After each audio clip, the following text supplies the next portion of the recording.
And we're live! Live! Ah! So Shopkins happened if you actually looked at the title.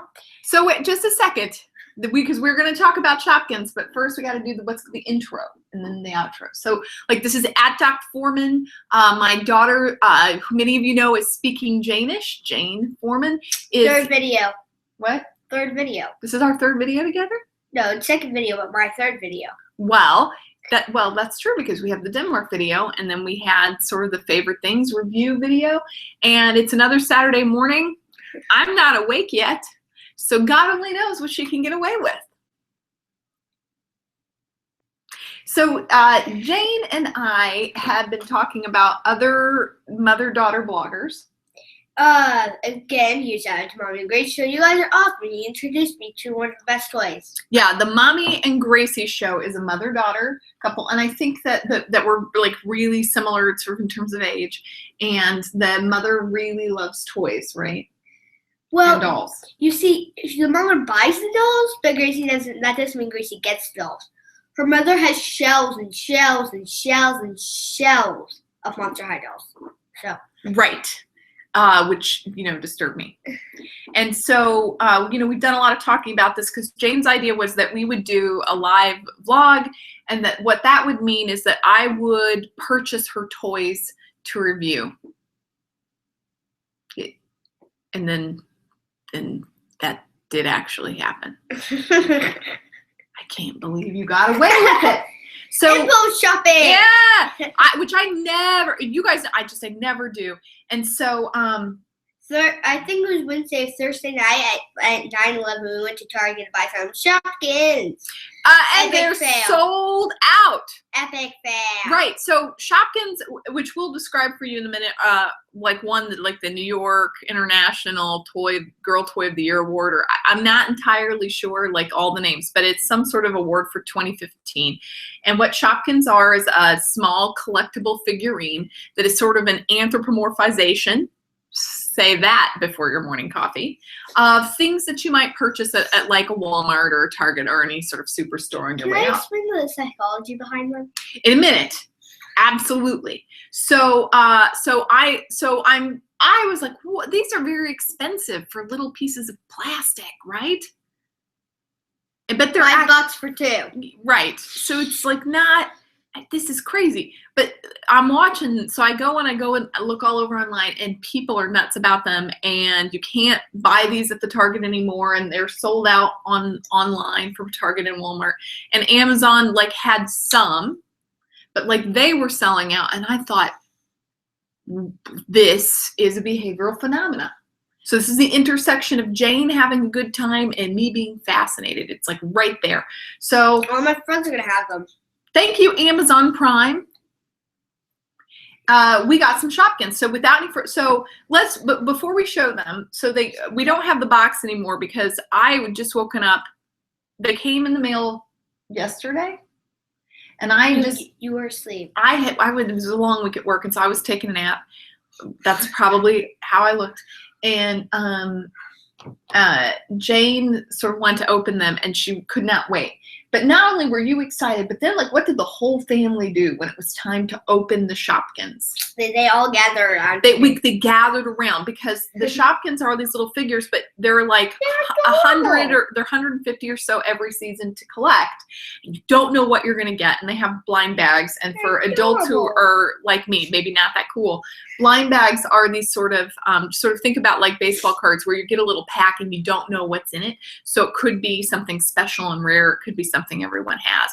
And this great excitement about what might be in the Shopkin blind bags and to look at all the little toys. And my husband and my son, like everyone, you spend $9 and everyone lost their minds. In my blind bags, I got a common and a ultra rare one. So, yeah. And we're going to talk about that. So with any further ado, psychology side. Janie is going to show you the Shopkins. They come in all sorts of different assortments and packs and sizes. So she got like a 12 pack, right? Can I explain the psychology first? Explain the psychology. Thank you. Like you're a psychologist. Thank you. Anyways, they're like lottery tickets. you'll want the golden cupcake, but it's not likely at all. So how does a lottery ticket work? You buy a lottery ticket and you hope you win. But what you're really purchasing with a lottery ticket is the excitement that you might, Yes. for not very much money, get a big payoff, right? Yeah, but And Shopkins are like lottery tickets for children. yes. So Score for me. So you want to collect them all, and you hope to get some of the fancy ones. And I just looked, season 1, the 140 or whatever. If you could buy the whole collection of season 1, these little tiny plastic figures. I looked this up on Amazon. It is going for $500. I'm not joking you. And for season 2, we got a long, double-sided list. So all the Shopkins, show the camera. Then you need to show, because you're like, there you go, sweetie. So do you see all those tiny figures? I'm gonna hold it closer to the camera. So Shopkins comes with like a little Shopkins list. Flip it. With different categories, like a shopping list of everything that you need, and you can check off what you have. Isn't this cute? Can you hand that to me so I can start listing off my Shopkins? We're gonna go from the front side of the list. And you can get commons, which are white, rares, which are green, ultra rares, which are pink, and special edition, which are blue. So you'll see. So we're gonna go from the top of my list. Actually, we're gonna go by bag. So the Shopkins also, each little character come with little shopping bags or baskets to be in. Bags and baskets. The anthropomorphization of consumerism in America. I just want to take all the magic out of toys for you on Saturday morning. It's a cat. Okay. Bag 1. Where is it? We're going to go to shoe shopping. Yay! The only thing I can do, and I have to do like once a month. Yeah. So we got a bun slipper, which is common. So let me show you here, so you can see. It's a little tiny. See, it's a slipper that you would buy at the store, but it has a little face. How cute is that? Okay. Okay. And show them the bag. I'll show them the bag after. Okay. I want you to show them. Pause. I'll show them that. Let's take a pause. Freeze. Let's take a pause. Anyways, the shoe that I'd wear, it's a little tongue now, is a sneaky wedge. See this little face? It's nice blue. So what we want to do so that like they can sort of see, like if you see how that works. Yeah, tuna ones are saying if you see their face. Yeah. Little sneaker. Okay. And then, I got like 2, but this is not even close. Okay. That's my favorites. We're going, what aisle we're going? We're in Sweet Treats aisle. And we got, hold it. Oh my. Waffle Sue. Yay. Look, it's a little waffle. It has little waffle things. I think it's a chocolate waffle. I'm not sure. Wait. I don't know who it's Moose Toys is the name of the company, and they end up doing other like little, this is really like what you would get like in a little gumball toy. I mean, they're really just like that, only they've managed to make them be like a fortune. And those all somehow fit in this bag. It's Shopkins. Sort of the same. So they have little, and you can buy a Shopkins shopping cart and refrigerator for the food and a shopping like checkout line. I'm buying the checkout line because I also have a 5-pack coming, and the checkout line comes with 2. So she has her own allowance. 19 Shopkins. Okay. Anyways, next bag. Oh, this is my second favorite in here. Okay. We are going to the pantry aisle with foil, which is a common. And every time that you and your friend Kylie were talking about this last night on the FaceTimes, what song were you singing? Aluminum foil. Foil. Thank you, Weird Al. I now have to stop my children from singing you because you're annoying. I was 11 and that was me. Oh, and also this was rare, so sorry. Oh, and that so was rare. and so in this Sorry. little waffle is so wa- rare. Waffle Sue is rare. Waffle soup. And then we're going back to the bakery, and then we have rare carrot cake. Look, there's a little carrot on the top. These are very tiny. I'm gonna have them in bags. Bye guys. So that's done for bag 2. Bags. Sorry, what's in here sort of cracks me up. It's like death and doom. Anyways, so we're going back to the pantry aisle because I can't stay in one aisle for more than one ingredient. Well, I can. Well, no, okay. Never mind. And that just came out. We're going to the pantry. We got pasta. Look, it is a little container of spaghetti. I seriously, the first time I saw it, I thought it was a makeup brush. No. And then here comes her death. Saucy pan. Her death. And I don't realize why I put that in there because spaghetti is cooked in a pan. And so yeah, that's like death and doom for her. Okay. Yeah, So what else do we have going on? We have bags 3, which so I'm proud to announce it's some pretty good stuff. I can only imagine if you had 150 of these. Pasta is common, and saucy pan is rare.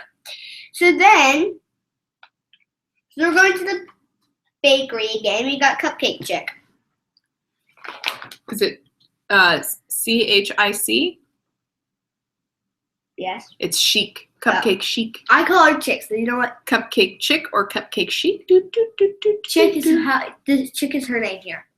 And she is rare, and my special edition, the highest you can get on this list, is Shampoo Sue. So she's special edition. She's a baby one, so she's sort of fluffy. Yeah, this one has flocking, so it's a little plastic figure that's like has flocking. That's why I wanted the baby set because it comes with this. And my number 1 favorite thing, I think it's also Mom's. This is disgusting. And I just need to say that. I cannot even believe this is a popular toy. And, oh, wait, no, you're thinking about another one. Okay, which one am I thinking about? Okay, yeah, this one is my favorite. And it is also disgusting, which says something about me. Well, the other one. You want to put it in front of my hand? Well, there's another one that was more disgusting to her, so.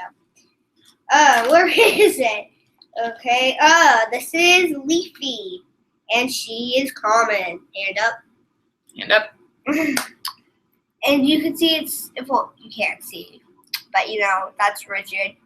It's a toilet paper roll. Yes, it's a little scare face. So can you put her in front of my hand? There you go. So it's a little, let's go closer to the camera. There you go. So you can sort of see it's adorable. And she actually has a hole, so not top button. These all have holes, so I'm pretty sure they're pencil top butters. I can't say for sure, but I think they are. And my 2 blind bags I've already opened to put them in so the blind bags come, you can get, if many of you have seen in the last few years, like that the Walmart, like at Walmart or Target, that there's like a little blind bag shopping area where there's all sorts of little impulse toys you can buy. And the Shopkins blind bags, they put the bags in here and they wrap them up. And so they're in these really great, like fully functioning little shopping baskets. Which are a great size for American girls. Just saying. So we're going to the fruit and vegetable aisle, which I'm so sad because I have more sugar than I do fruit. Yeah, she's so sad about that, America. No, it's not just America, the international community. Look at my daughter, so sad. There's too much sugar.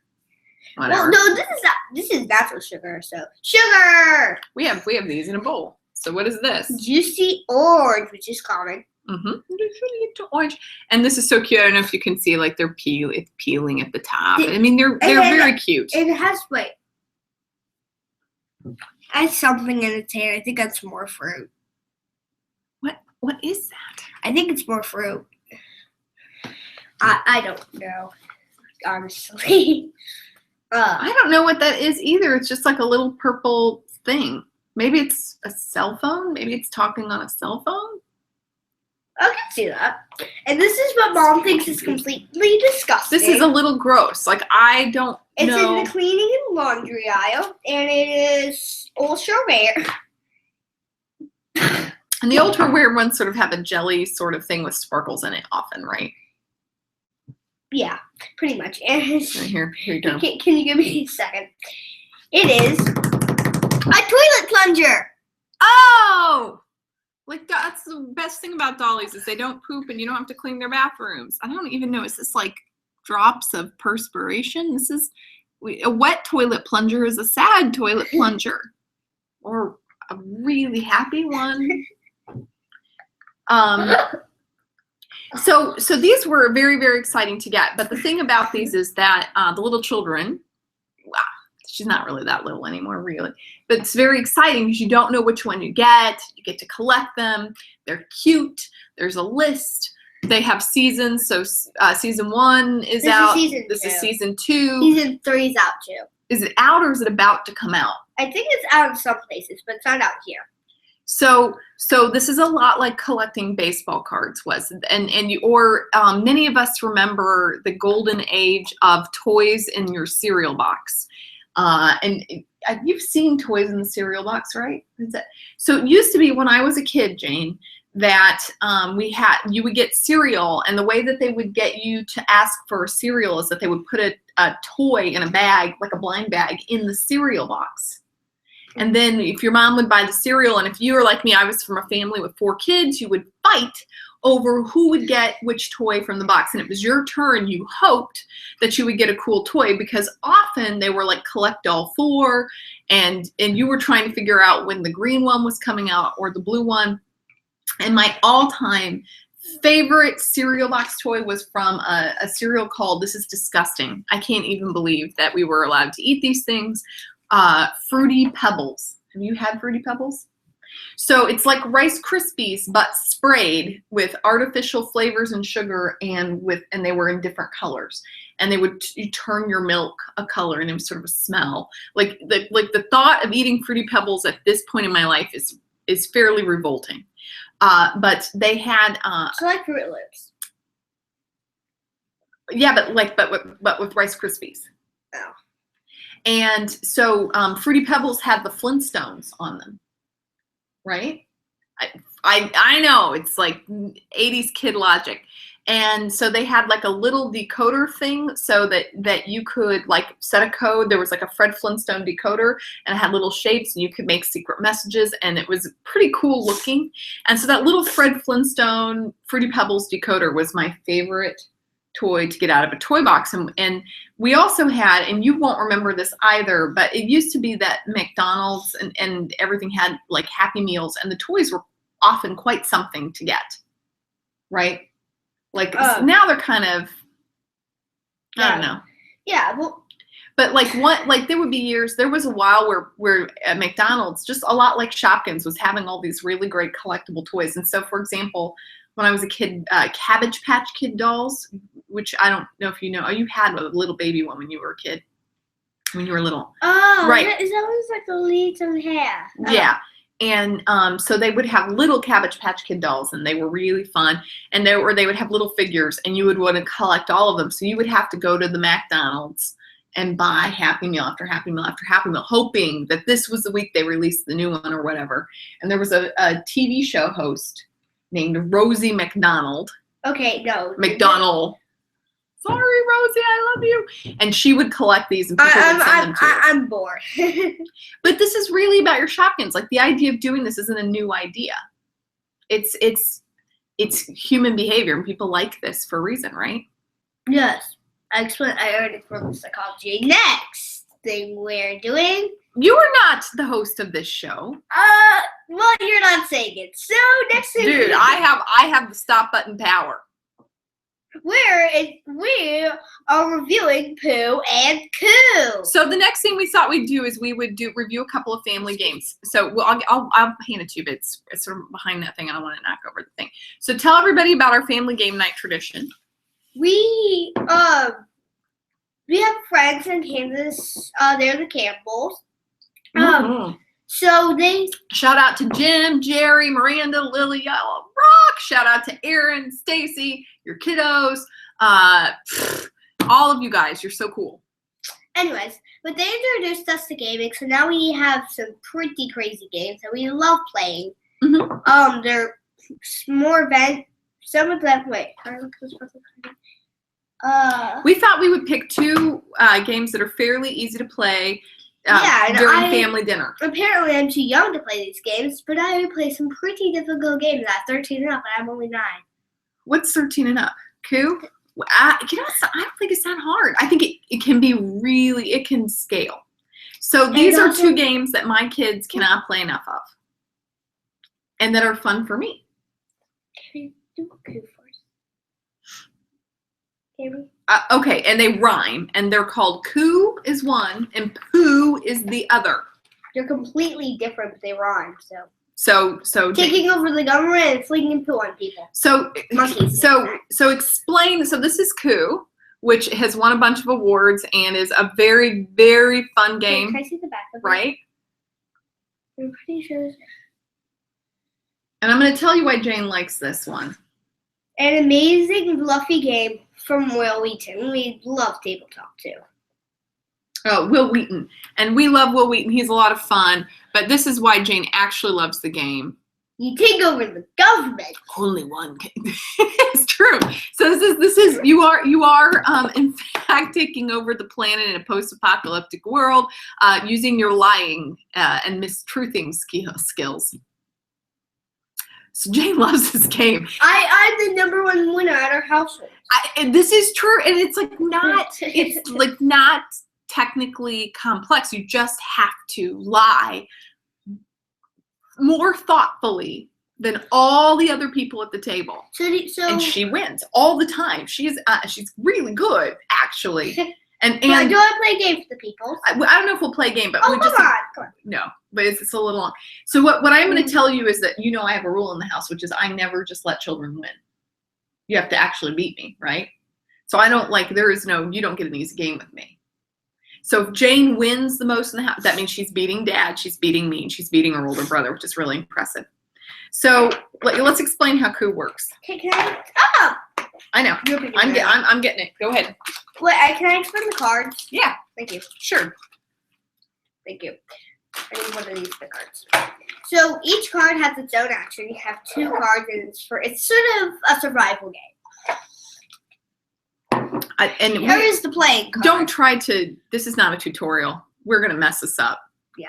Just so like a lot of these family games, to help, because if you play a lot of them, they remind you of sort of play action and rules.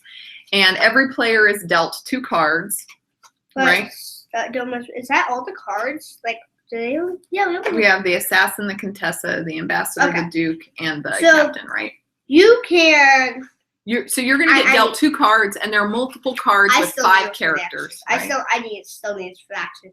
So. You want me to hold them up? Yeah. So I'll just look at here. I'll just look right here. So the first thing you can do is you can take a prompt. Once you have 7 coins, you can coup, and no one can block a coup. And a coup means that you kill someone. So everybody starts with 2 coins. Influential, 2 characters that are people in the government that they can manipulate or influence.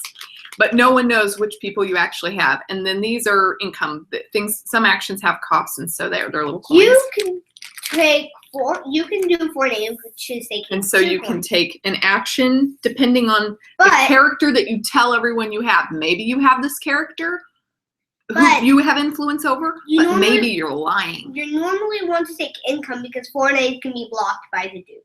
Right, but then someone can block you with their character, but they may be lying about which character they have to be blocking with. No one can see your characters. So you say, I have the Duke and I'm blocking you. Maybe you have it. Maybe you don't. Now, what happens if someone says, I think you're bluffing? If you are bluffing, then you lose when your influence card. And you only have 2. So what happens when you lose both of them? You're out of the game. You're dead. But if you aren't bluffing, then the other person loses a card. You show your card, and then you shuffle it and get a new one. So you can, if you get caught bluffing, you lose an influence card. if you get assassinated and you can't block that assassination. And the assassin plays 3 coins. Right. The assassin plays 3 coins to Isn't try she to kill cute? you. She's badass. And the only one who can block an assassin, and this is all the card can do is block assassination. It's the Contessa, right? Yeah, that's the only thing. And then a coup, nothing can block, but it takes 7 coins, which is hard to save up. And so your goal is to be the last person standing. So the ambassador can block. The captain can steal from you, and block stealing, and take 2 coins.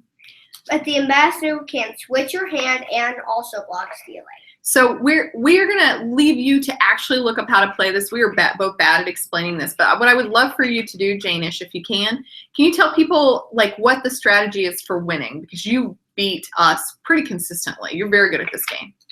Well, my strategy is I look at my cards firsthand. If they're horrible, I'll try to see what I can do.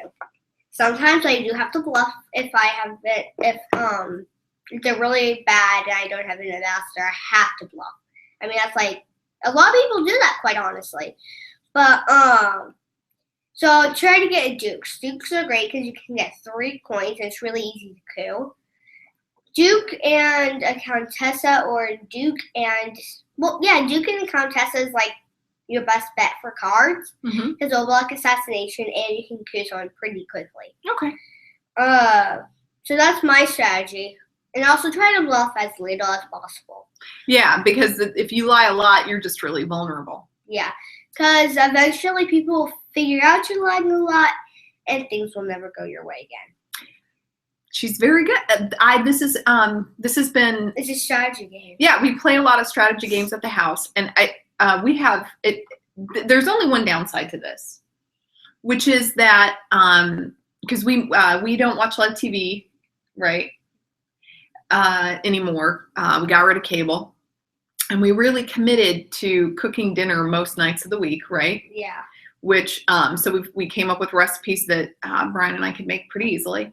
And then the kids are like, let's sit down at the table and play a game. And if it's the end of a work day and I'm like, I'm tired, the kids are like sharp. They've been home. Their homework's done.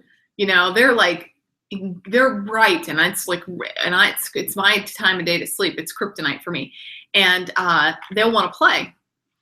What do you think have been the advantages and disadvantages for you for playing games that several nights a week with the family?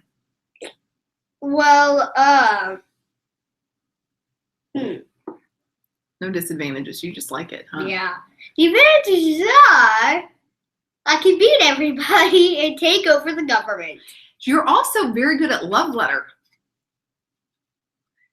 which is another game, which I really recommend. It's only got like 16 cards. We'll do another review. We'll do another review, and we'll show you.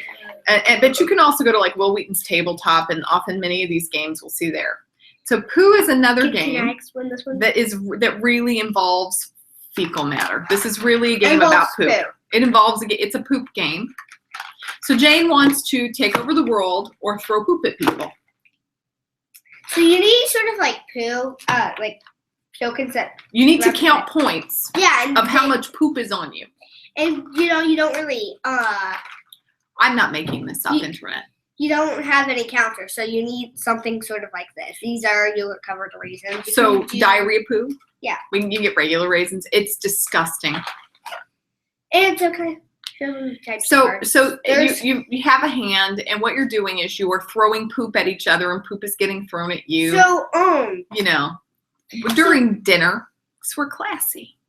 So there are clean cards, which help you take off your poop, which are very handy. There are event cards, where it can help you like this one stops anyone. The cards will tell you what to do and how to play. So basically, the setup is very easy. The cards provide all of the instructions, and it's not complicated. It's a very accessible family game or party game, and has poo in the title. and you're using disgusting things to count And points. some of What's the not to love? cars are the devil poo and the snake, where they do certain poos to each people and they have to defend separately. Right. These are monkeys. These are monkey storm poop. We're And classy. the grandpa card, can do. Grandpa poop. But where's Blaze of Glory? This is my favorite Yeah. card. Oh, I love Blaze of Glory. The Blaze of Glory will not help you win. Blaze of Glory is if you're constantly being beaten by your smarty pants daughter at a game. A poo. At a game of poo. Oh, and golden bananas. If you get. Yeah, we need to pull these out of the deck. Yeah. These need to be separate. Golden There's all these bananas. rules. The golden bananas. The first 2 people who get pooed out, which is 15 poo, they get a golden banana and they go down to 8. So it's very helpful. That's what it's. Show the shimmy shimmy shake. Shimmy, shimmy, shake. Remove 2 poo from yourself and give 1 poo to the players on the side of you. There's nothing they can do about it. Ooh, we need to show them sharing the love. There's all sorts. These here's sharing the love. This is just You rub disgusting. your poo. You remove 2 poo and rub it and put on some. This is just the screaming memes. Here's the screaming memes poo. Does 5 poo to 1 opponent and 2 poo to you? There's nothing they can do about it. Where is it? Blaze. Here we go. Blaze of Glory. As you are removed from the game, So when you're going out, you get to play all your poo cards and special poo cards in your hand as a farewell. Do this immediately. They may cause the game to end in a draw. so so once you get a certain amount of poo on you and you can't wash it off and you're out of golden bananas, I know this is like code language. 15. If you have this in your hand, which is Blaze of Glory, then you can play all of your poop and just shower everyone in poop and take them all down with you, and you can all lose together. This is so emotionally satisfying. I wish I was not. We could talk about the psychology of poop and about the anal state, the Freudian anal stage. We could do that. That's gross. You don't want to do that on a Saturday morning, right? So if you were going to pick a couple of games that you might play with your older elementary school or middle school age kids during family dinner time, poo is fun for younger folks. Oh, those are the golden bananas, right? Yeah. The poo is one I would recommend for kids who are really wanting to learn strategy. This is one of a handful of really fast strategy games. You can play several hands of this in the course of one dinner. They sort of have to be a little advanced to play too. Mm-hmm. It's kind of confusing, but once you get the hang of it, you can take over. It takes about 10 minutes to learn. We just got a game called Citadels for your dad for his birthday. I picked it out, which I'm so awesome because it's so fun. This close to winning our first game. We've got it has the expansion pack in it. So I'm ready to play one more successful game and then add in all the crazy rules. It's a lot like Love Live once you think about it. So, I think this is a redux. So for our live vlog this morning for DocForeman and Janish, the big thing you want to know is that Shopkins are super popular right now for little girls. And adorable, and are basically lottery scratchers for kids. That makes them not want to buy it, Mom. Kids like throwing poop and taking over the world, and lottery scratchers. Yay! Bye-bye.